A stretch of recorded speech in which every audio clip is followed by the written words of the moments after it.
हाँ जी। तो आज का जो हमारा टॉपिक है वो है एनिलिडा मेटामेरिज्म। नाम से ही पता चल रहा है। क्या समझते हो आप लोग मेटामेरिज्म से? मेटामेरिज्म मीन्स, अगर हम सिंपल वर्ड्स में देखें तो सेगमेंटेड बॉडी। क्या समझते हैं? Metamerism means segmented body. कुछ ऐसे ऑर्गेनिजम्स हैं हमारे पास जिनकी बॉडी थ्रू आउट सेगमेंटेड है। लॉन्गिट्यूडनल एक्सिस में अगर हम देखें तो उनकी body a number of series of segments में बटी हुई है। ये segments one after another present हैं। इन सेगमेंट्स को हम मेटामियर्स या सोमाइट्स का नाम देते हैं और इस फिनोमिना को हम मेटामेरिज्म का नाम देंगे। तो डेफिनेशन क्या बन जाएगी? The differentiation of body along its longitudinal axis into a series of similar segment is known as metamerism. These body segments are known as metamers और सोमाइट्स। और हमारे पास इसका जो सबसे अच्छा एग्जाम्पल है वो क्या है? एनिलिडा। हमने पहले अर्थवर्म में भी स्टडी किया था कि इनकी बॉडी सेगमेंटेड है। वो बहुत सारे सेगमेंट्स में बटी हुई है और हमने सेगमेंट्स का नंबर भी देखा था। मैक्सिमम नंबर 100 to 120 के आसपास हमने देखा था। तो ऐसे ऑर्गेनिज्म जिनकी सेगमेंटेड बॉडी है उस फिनोमिना को मेटामेरिज्म का नाम देंगे। इन सेगमेंट्स की सबसे खास बात क्या है? यहाँ पर रिपीटिशन ऑफ ऑर्गन सिस्टम है। यहाँ पर लगभग बॉडी के जो ऑर्गन्स हैं वो रिपीट कर रहे हैं। जैसे हमने देखा अर्थवर्म में नेफ्रीडिया रिपीट कर रहे थे, ब्लड वेसल्स सेम थी सभी सेगमेंट्स के अंदर, उसके साथ साथ सिलोमिक चैम्बर भी रिपीट कर रहे थे। ठीक है, तो बहुत सारे ऐसे बॉडी सिस्टम बॉडी ऑर्गन्स हैं जो सेगमेंट्स में क्या करते हैं? रिपीट करते हैं।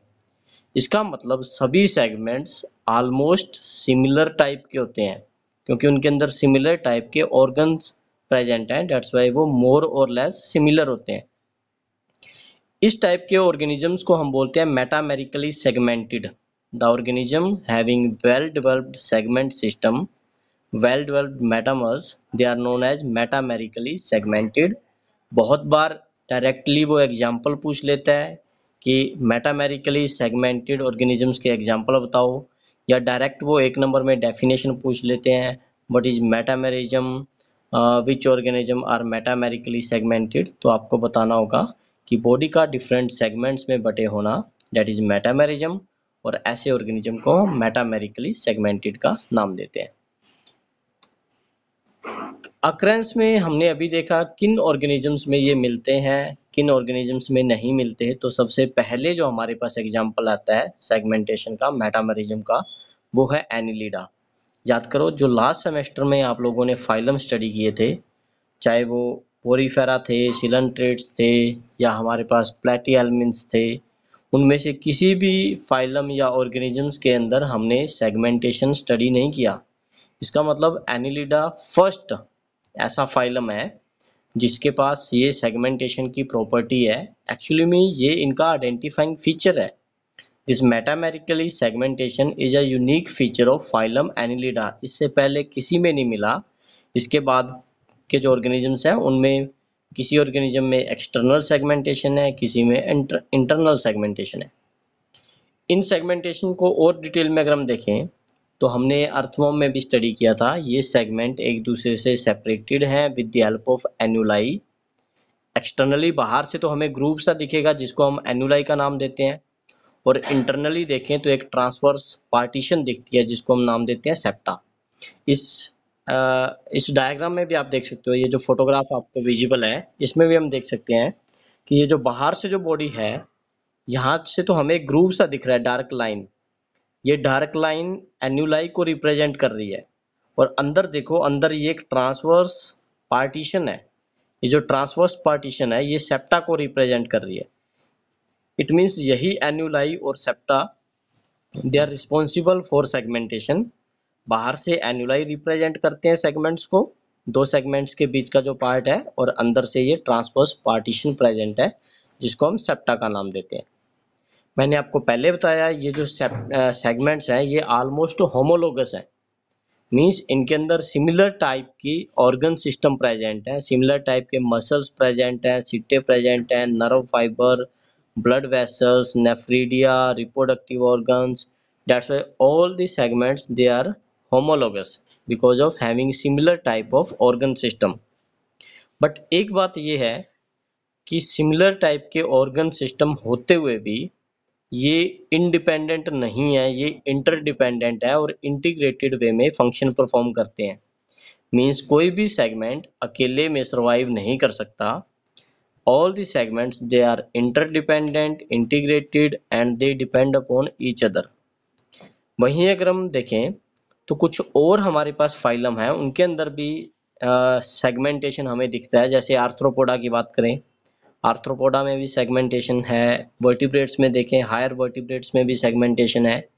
बट आर्थ्रोपोडा और जो वर्टिब्रेट्स की सेगमेंटेशन है वो एनिलिडा से टोटली डिफरेंट है। एनिलिडा में अगर हम देखें तो ट्रू सेगमेंटेशन या कंप्लीट सेगमेंटेशन मिलती है। वहीं आर्थ्रोपोडा या वर्टिब्रेट्स में अगर हम देखें तो आर्थ्रोपोडा में तो ओनली एक्सटर्नल सेगमेंटेशन है और वर्टिब्रेट्स में ओनली इंटरनल सेगमेंटेशन है, जो एनिलिडा के कंपैरेटिव डिफरेंट है। टाइप्स ऑफ मेटामेरिज्म की बात करें तो हमारे पास अलग अलग टाइप के मेटामेरिज्म हैं। जैसे सबसे पहले हम देखते हैं एक्सटर्नल मेटामेरिज्म, नाम से ही पता चल रहा है, अभी मैंने आर्थ्रोपोडा का एग्जांपल भी दिया था कि सेगमेंटेशन सिर्फ आउटर बाहर से दिखता है, इंटरनल बॉडी पार्ट सेगमेंटेड नहीं है, अंदर से कोई पार्टीशन या सेप्टा नहीं है, सिर्फ बाहर से देखने को हमें लगेगा कि सेगमेंटेशन प्रेजेंट है। ऐसी सेगमेंटेशन को हम एक्सटर्नल मेटामेरिज्म का नाम देंगे। ये आर्थ्रोपोडा में मिलती है, ओनली एक्सटर्नल सेगमेंटेशन है, इंटरनल सेगमेंटेशन नहीं है। वहीं हम इंटरनल सेगमेंटेशन की बात करें या इंटरनल मेटामेरिज्म की बात करें तो इसका बेस्ट एग्जांपल अभी हमने स्टडी किया है एनिलिडा। वर्टिब्रेट्स में भी ये मिल जाता है, यहाँ पे इंटरनल सेगमेंटेशन। एनिलिडा में तो मैंने बताया दोनों ही सेगमेंटेशन है, एनिलिडा में external as well as internal, क्योंकि बाहर से हमें एन्युलाई दिखती है और अंदर से सेप्टा दिखता है। इसका मतलब एनिलिडा में दोनों टाइप की सेगमेंटेशन। आर्थ्रोपोडा में सिर्फ बाहर से पार्टीशन दिखती है, मतलब ओनली एक्सटर्नल सेगमेंटेशन। और वर्टिब्रेट्स में देखें, अगर हम हमारा एग्जांपल लें तो हमें बाहर से पार्टीशन नहीं दिख रही बट अंदर से इंटरनल सेगमेंटेशन है। हार्ट एक अलग चैम्बर में है, लंग्स एक अलग चैम्बर में प्रेजेंट है। तो हमारे अंदर या वर्टिब्रेट्स के अंदर ओनली इंटरनल सेगमेंटेशन है। आर्थ्रोपोडा में एक्सटर्नल थी, एनिलिडा में दोनों थी, एक्सटर्नल और इंटरनल, और वर्टिब्रेट्स में ओनली इंटरनल सेगमेंटेशन। कोई बताएगा स्टूडेंट, अगर किसी को कोई डाउट है, बात समझ आ रही है नहीं आ रही? कोई स्टूडेंट जिसको डाउट हो यहाँ तक, एक्सटर्नल सेगमेंटेशन क्या है, इंटरनल क्या है, एक्सटर्नल एंड इंटरनल दोनों क्या है? रिया बच्चे एग्जांपल बताओगे जिसमें एक्सटर्नल और इंटरनल सेगमेंटेशन दोनों मिले, external and internal metamerism, example. Riya आवाज सुन रही है? बताओ बच्चे, कौन से ऐसे ऑर्गेनिज्म है जिनमें external as well as internal metamerism है?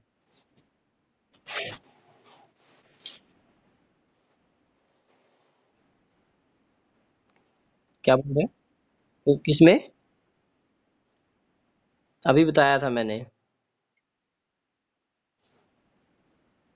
एनिलिडा ऐसे ऑर्गेनिज्म है जिनके अंदर एक्सटर्नल और इंटरनल दोनों सेगमेंटेशन। आर्थ्रोपोडा ऐसे ऑर्गेनिज्म है जिनके अंदर ओनली एक्सटर्नल सेगमेंटेशन। और वर्टिब्रेट्स ऐसे ऑर्गेनिज्म है जिनके अंदर ओनली इंटरनल सेगमेंटेशन। ये बात याद रख लोगे। तो हमने अभी बताया आपको कि हमें एक्सटर्नल सेगमेंटेशन में क्या दिखते हैं, एन्युलाई जो बाहर से एक रिंग लाइक स्ट्रक्चर दिखती है, और इंटरनल सेगमेंटेशन में हमें ये एक पार्टीशन दिखेगी, वर्टिकल पार्टीशन, जिसको किसका नाम देते हैं हम, सेप्टम का नाम देते हैं, सेप्टा का नाम देते हैं। तो ये सेगमेंटेशन के लिए रिस्पॉन्सिबल है। कंप्लीट और इनकम्प्लीट मेटामेरिज्म की बात करें तो एनिलिडा के अंदर कंप्लीट मेटामेरिज्म मिलता है। Complete means external as well as internal दोनों टाइप की सेगमेंटेशन, बाहर से भी बॉडी सेगमेंटेड है और अंदर से भी बॉडी सेगमेंटेड है। Repetition of similar structure present है हर एक सेगमेंट में, similar muscle, setae, nerve fibre, blood vessels, excretory organ, reproductive organ. तो ऐसे ऑर्गेनिज्म जिनमें दोनों एक्सटर्नल और इंटरनल सेगमेंटेशन मिले उनको तो हम नाम देंगे कंप्लीट मेटामेरिज्म का। और जिनके अंदर सिर्फ एक्सटर्नल मिले या सिर्फ इंटरनल मिले उसको हम नाम देंगे इनकम्प्लीट मेटामेरिज्म का। बात समझ आ गई है? जिनके अंदर दोनों मिलते हैं, एक्सटर्नल और इंटरनल, वो तो हो गए कंप्लीट मेटामेरिज्म। मीन्स यहाँ पे रिपीटिशन ऑफ ऑर्गन सिस्टम होगी थ्रू आउट, सभी सेगमेंट्स ऑलमोस्ट सेम टाइप के होंगे। और इनकम्प्लीट में ऐसा नहीं होता, या तो सेगमेंटेशन पूरी बॉडी पार्ट्स में मिलेंगे ही नहीं, और या मिलेंगे तो वो सेम टाइप के नहीं होंगे, वो अलग अलग टाइप के होंगे। जैसा मैंने एग्जांपल बताया था आर्थ्रोपोडा एंड कोडेट्स या वर्टिब्रेट्स। आर्थ्रोपोडा में सिर्फ हमारे पास एक्सटर्नल सेगमेंटेशन होती है, और कोडेट्स में अगर हम देखें तो हमारे पास इंटरनल सेगमेंटेशन आता है। तो इस तरह से हम इसको याद रख सकते हैं। आर्थ्रोपोडा की एक और खास बात है, आर्थ्रोपोडा में अगर हम एम्ब्रियोनिक डेवलपमेंटल स्टेजेस देखें तो वहां पे कंप्लीट मेटामेरिज्म है, external as well as internal both. But जैसे जैसे मेटामॉर्फोसिस होगी, आर्थ्रोपोड्स में हमें पता है लार्वल स्टेजेस होती हैं, कैटरपिलर होते हैं, प्यूपा स्टेज बनता है। तो जैसे जैसे एम्ब्रियोनिक डेवलपमेंट कंप्लीट होगी, वो अडल्ट की तरफ मूव करेगा, उसमें इंटरनल सेगमेंटेशन डिसअपियर हो जाएगी, ओनली एक्सटर्नल सेगमेंटेशन रह जाएगी। तो आर्थ्रोपोडा भी एक इनकम्प्लीट मेटामेरिज्म का एग्जाम्पल है। कंप्लीट मेटामेरिज्म का सिर्फ हमारे पास एक ही एग्जाम्पल है, वो है एनिलिडा। इनके पास external as well as internal दोनों टाइप की सेगमेंटेशन होती है। थ्योरीज देखें तो हमारे पास अलग अलग व्यूज, अलग अलग थ्योरीज हैं जो मेटामेरिज्म को एक्सप्लेन करते हैं। उनमें से वन बाय वन हम देखते हैं। सबसे पहले हम बात करते हैं सीडो मेटामेरिज्म थ्योरी की। नाम से पता चल रहा है, सीडो मीन्स फॉल्स। फॉल्स इसमें अगर हम देखें तो हाइमन एंड गुडरिच नाम के साइंटिस्ट थे जिन्होंने सबसे पहले इसको एक्सप्लेन किया। उन्होंने बताया कि सबसे पहले एसिलोमेट एंड अनसेगमेंटेड ऑर्गेनिज्म या एंसेस्ट्रल ऑर्गेनिज्म, जैसे हमारे पास याद करो पोरीफेरा थे, सिलेंट्रेट्स थे। आवाज आ रही है बच्चे? हेलो, आवाज आ रही है? हाँ जी। तो हम बात कर रहे थे सीडो मेटामेरिज्म थ्योरी की, जिसमें हमने देखना है कि ऑर्गेनिज्म कैसे इनके अंदर मेटामेरिज्म या सेगमेंटेशन डेवलप हुआ। तो मैंने अभी बताया कि जैसे पोरीफेरा या सिलेंट्रेट्स थे, ये एसिलोमेट्स थे, अनसेगमेंटेड थे। सबसे पहले क्या हुआ, इनके अंदर ट्रांसवर्स पार्टीशन डेवलप हुई। Acoelomates and unsegmented organism, there was repetition of organ system, serial repetition of body parts. Coelom नहीं था, सेगमेंटेशन नहीं थे, बट बॉडी पार्ट रिपीट कर रहे थे। सडनली क्या हुआ, इन रिपीटेड बॉडी पार्ट्स के बीच में ट्रांसवर्स पार्टीशंस डेवलप हो गई, जिससे सेगमेंटेशन फॉर्मेशन होगी। ये सबसे सिंपलेस्ट थ्योरी है, बिल्कुल सिंपलेस्ट है। इन्होंने क्या बताया, जो एंसेस्टर थे एनिलिडा के, वो एसिलोमेट्स थे। उनके पास सिलोम नहीं था, उनके पास सेगमेंट नहीं थे, बट उनके बॉडी पार्ट्स रिपीट कर रहे थे। पहली बात क्या याद रखोगे, एनिलिडा के जो एंसेस्टर थे देवर एसिलोमेट्स एंड अनसेगमेंटेड, उनके बॉडी पार्ट्स रिपीट कर रहे थे। सडनली क्या हुआ, रिपीटेड बॉडी पार्ट्स के बीच में ट्रांसवर्स पार्टीशन डेवलप होगी, एज ए रिजल्ट उनके अंदर सेगमेंटेशन अपीयर होगी। तो ये एक इवोल्यूशनरी फिनोमिना था। इसमें लेटर ऑन पार्टीशन डेवलप हुई, पहले रिपीटिशन ऑफ ऑर्गन थी, सिलोम नहीं था, और बॉडी भी क्या थी, अनसेगमेंटेड थी। इस टाइप की थ्योरी को हम pseudo metameric theory of metamerism का नाम देते हैं। सेकंड थ्योरी की बात करें तो साइक्लोमेरिज्म थ्योरी, इसको सेडविक नाम के साइंटिस्ट ने एक्सप्लेन किया था। लेटर ऑन रैमन नाम के साइंटिस्ट ने इनको सपोर्ट किया। अगर हम इसमें देखें तो इन्होंने एंसेस्ट्रल एंथोजोआ मींस सिलेंट्रेट्स को एनिलिडा का एंसेस्टर बताया, पॉसिबल एंसेस्टर। इस थ्योरी के अकॉर्डिंग जो एनिलिडा के पॉसिबल एंसेस्टर थे वो कौन थे, सिलेंट्रेट्स। क्या हुआ डेवलपमेंट के टाइम, इवोल्यूशन के टाइम, सिलेंट्रेट्स की गट में 4 गैस्ट्रिक पाउच डेवलप हुए। लेटर ऑन ये पाउच सिलोमिक पाउच में डेवलप हो गए। पहले गैस्ट्रिक पाउच मतलब डाइजेशन के लिए जो सिस्टम था उसके अंदर गैस्ट्रिक पाउच डेवलप हुए, लेटर ऑन ये सिलोमिक पाउच में कन्वर्ट हो गए। ये 3 पेयर ऑफ सिलोमिक पाउच थे, जिसमें से फर्स्ट पेयर को प्रोटोसिल, सेकंड को मीजो और थर्ड को मेटासिल। इस डायग्राम में भी आप देख सकते हो, मैंने भी आपको बताया था। सबसे पहले में देखो यहाँ पे 4 pair of gut pouch develop हुए। लेटर ऑन ये पाउच किसमें डेवलप हो गए, सिलोमिक पाउच में। 3 पेयर मैंने आपको बताया। फर्स्ट पेयर ये देखो प्रोटोसिल, सेकंड ये मीजोसिल और थर्ड ये मेटासिल, प्रोटोसिल, मीजोसिल एंड मेटासिल। जैसे जैसे इवोल्यूशन कंप्लीट हुआ, प्रोटो और मीजो ये दोनों डिसअपियर हो गए, प्रोटोसिल एंड मीजोसिल टाइम के साथ डिसअपियर हो गए। जो मेटासिल था उसमें देखो आप सेगमेंटेशन अपीयर होगी, और इसी से पहले इंटरनल सेगमेंटेशन अपीयर हुई, later on external segmentation appear हुई, और एनिलिडा की फॉर्मेशन हुई। सिलेंट्रेट से complete metameric segmented body develop हुई। तो ये थ्योरी थी जो पॉसिबल एंसेस्टर बता रही थी कि सिलेंट्रेट्स पॉसिबल एंसेस्टर हैं एनिलिडा के। इनमें 4 गैस्ट्रिक पाउच डेवलप हुए, वो सिलोमिक पाउच में डेवलप हो गए। इनमें से 3 पेयर्स थे, जिसमें से first Prontosil, second मीजोसिल, third मेटासिल। Proto और मीजोसिल टाइम के साथ डिसअपियर हो गए। मेटासिल में सेगमेंटेशन होगी, जो आगे एक्सटर्नल सेगमेंटेशन के लिए रिस्पॉन्सिबल थी। थर्ड थ्योरी की बात करें तो ये है कॉर्म और फिशन थ्योरी। कॉर्म और fission theory of origin of metamerism. यहाँ पे हमें इस डायग्राम को देखो, यहीं से हमें बातें क्लियर हो जाएंगी। एक सिंगल ऑर्गेनिज्म था, उसमें बडिंग हुई, बडिंग से 2 ऑर्गेनिज्म बने, या फिशन भी आप कह सकते हो, एक टाइप की बडिंग भी कह सकते हो। 2 ऑर्गेनिज्म बने बट वो एक दूसरे से सेपरेट नहीं हुए, वो एक दूसरे के साथ जुड़े रहे। लेटर ऑन फिर से फिशन हुई, 3 ऑर्गेनिज्म बन गए, 4 बन गए, 5 बन गए। ये फिशन टाइम के साथ चलती रही, बट ऑर्गेनिज्म या सेगमेंट्स एक दूसरे से सेपरेट नहीं हुए, वो एक दूसरे के साथ अटैच्ड रहे। एज ए रिजल्ट बॉडी छोटे छोटे सेगमेंट, छोटे छोटे चैम्बर्स में बट गई। ये चैम्बर्स इंटरडिपेंडेंट थे, कोऑर्डिनेटेड मैनर में फंक्शन कर रहे थे। फिशन तो हो गई बट सेपरेशन नहीं हो पाई, इसलिए इस थ्योरी को नाम देते हैं कॉर्म और fission theory. The unsegmented organism, there was formation of repeated transverse fission by और asexual budding, मतलब या तो फिशन हुई या asexual budding हुई।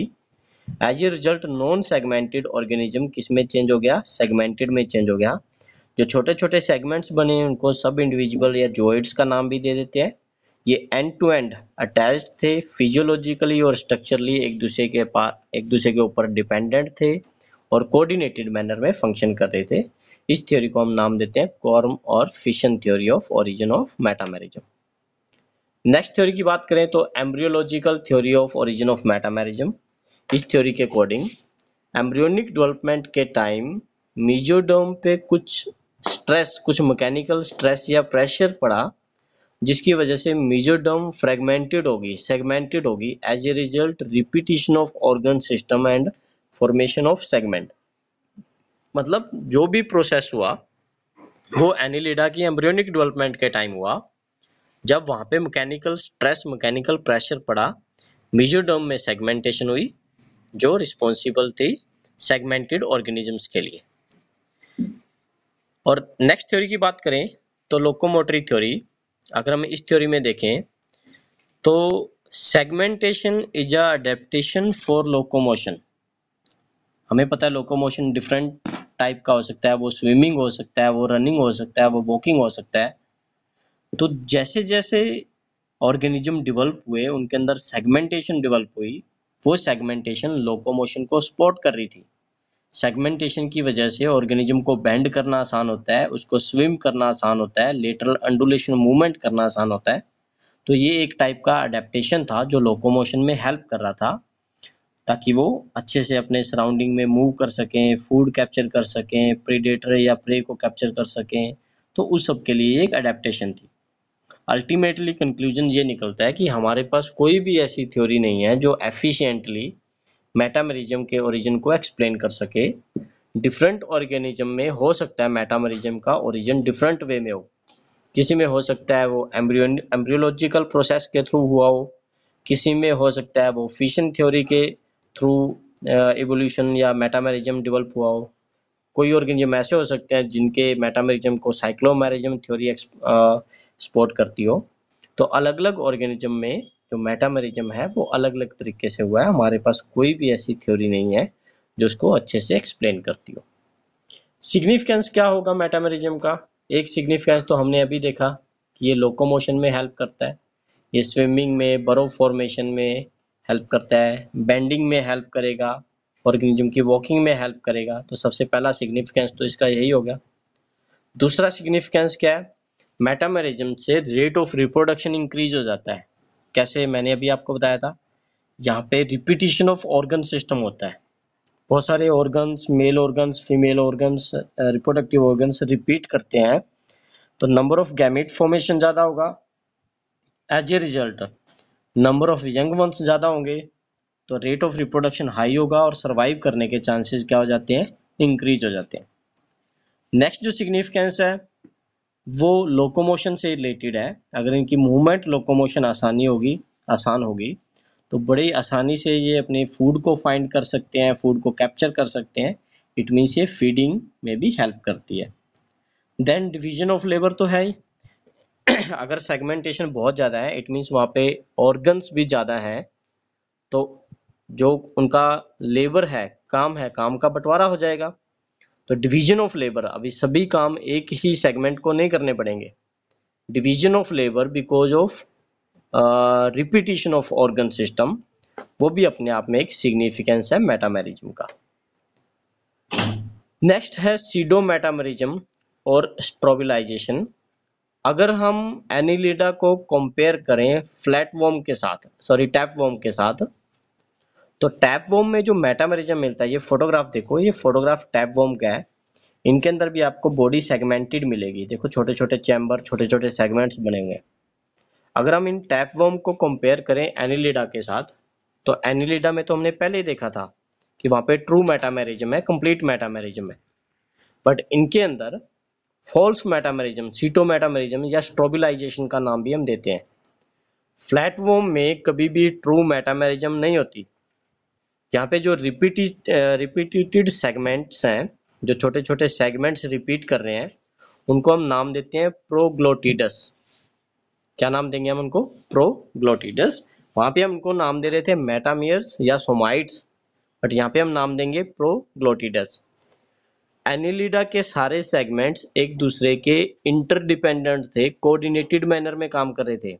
बट यहाँ पे सारे सेगमेंट एक दूसरे के इंडिपेंडेंट हैं और ये कोऑर्डिनेटेड मैनर में काम नहीं करते। ये दोनों में डिफरेंस है। वहां पे इंटरडिपेंडेंट थे, यहाँ पे इंडिपेंडेंट है। वहां पे ट्रू मेटामेरिज्म थी एनिलिडा में, यहाँ पे सीडो मेटामेरिज्म है जिसको स्ट्रोबिलाइजेशन का नाम देते हैं। वहां पे सेगमेंट्स को मेटामर का नाम दिया था, यहाँ पे सेगमेंट्स को प्रोग्लोटिडस का नाम देते हैं। तो ये बातें आपको याद रखनी होगी कि सीडो मेटामेरिज्म या स्ट्रोबिलाइजेशन क्या है। आप बोलोगे टैपवर्म के अंदर जो सेगमेंटेशन का फिनोमिना मिलता है उसको हम सीडो मेटामेरिज्म या स्ट्रोबिलाइजेशन का नाम देते हैं, और यहाँ पे जो सेगमेंट्स है वो प्रोग्लोटिडस है। ये जो न्यू सेगमेंट्स हैं वो फर्स्ट सेगमेंट के जस्ट बिहाइंड ऐड होंगे। ये देखो इनका जो फर्स्ट सेगमेंट है इस डायग्राम में, इस फर्स्ट सेगमेंट को हम नाम देते हैं स्कोलेक्स। जो भी नए सेगमेंट बनेंगे, जैसे जैसे ग्रोथ होती है नए सेगमेंट बनते रहते हैं, ये नए सेगमेंट इस नेक रीजन के जस्ट बिहाइंड बनेंगे। इसका मतलब इसका एंटीरियर एंड ग्रोथ कर रहा है। तो जो सबसे ओल्डेस्ट सेगमेंट है वो किस साइड पे होगा? वो पोस्टीरियर साइड पे होगा, क्योंकि न्यू सेगमेंट किसकी साइड पे ऐड हो रहे हैं? एंटीरियर साइड पे, just behind neck. That's why posterior segment, posterior oldest जो सेगमेंट है वो बॉडी की पोस्टीरियर साइड पे प्रेजेंट होगा। ये सब इंडिपेंडेंट है, मैंने आपको पहले बता दिया, और यहाँ पे कोई कोऑर्डिनेशन नहीं है। एक बात और इन सेगमेंट्स की, अगर हम टैपवर्म में देखें तो टैपवर्म का हर सेगमेंट अपने आप में एक हर्मेफ्रोडाइट है। इस एक सेगमेंट के अंदर मेल रिप्रोडक्टिव ऑर्गन भी प्रेजेंट है, फीमेल रिप्रोडक्टिव ऑर्गन भी प्रेजेंट है। It means each proglottids of tapeworm is hermaphrodite, having its own male and female reproductive system, its own excretory and nervous system. इसका मतलब ये एक कंप्लीट ऑर्गेनिज्म ना होके it is a colony of organism. यहाँ पे बहुत सारे ऑर्गेनिज्म की ये कॉलोनी है जो इकट्ठे पड़े हैं बट इंडिपेंडेंट वे में फंक्शन कर रहे हैं।